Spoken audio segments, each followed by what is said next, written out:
Hey guys, back with another video. This one is When Women Ruled the World, and I really enjoyed this book. It was a really quick and easy read. It goes over, I want to say, like 5 or 6 different Egyptian queens and how they got there. Um It was a book, I don't know, I had to push I did enjoy it, but I don't know what was going on with me this month for reading. I did have to push myself. I read, like, I was semi-reading extra because my daughter gave up on 2 books, so I had to also finish those.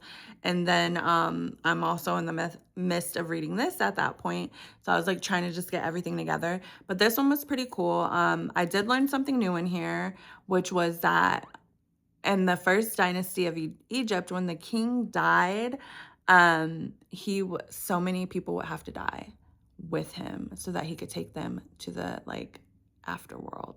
And I found that pretty crazy and pretty interesting. And then there was just a lot of different things of the different queens and stuff, and it was pretty cool learning like how they got there or whatever, how they took over, how they got there, whatever. Cleopatra is very interesting, um, and like a crazy chaotic story. Um, but the other queens and stuff were super cool and things like that. What I didn't like about it, which I guess I don't know if you could do it any different way, they did still talk a lot about the kings, and I'm just here to learn about the queens.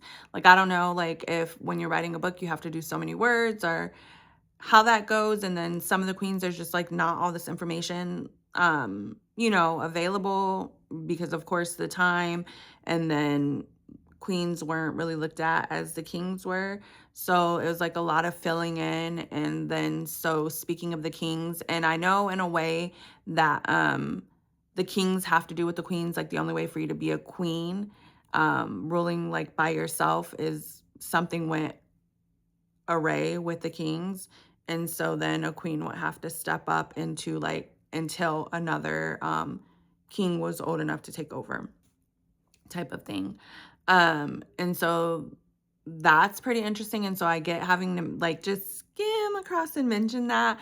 But to me, it just went more in depth about the kings than I would have preferred, because I'm wanting to read about the women. I'm wanting everything for the women kind of thing in this book. But at the end of the day, I thought that it was like worth the read. It's not nothing I would read again. I would possibly recommend it to a friend, possibly not. I don't know. I think, circling back to like the Egyptian book that I read, the DK, I can't remember. I think it's just called like Ancient Egypt or something. That book covered a lot of it. But I think this one went just like maybe a little bit more into detail about it. And then I had never heard about the kings killing people. I hope it wasn't mentioned in there. Like, my mind just like blanked it out or something. I don't remember reading that like ever. Um, but yeah, so I thought this was interesting. I think this is a book that I'll be like donating back, like maybe to a free little library or to the library, because it's just something that I know like I'm not going to pick up again. So it was interesting while it lasted, but nothing to just like keep in my library is how I guess I could put that into the next read. Bye.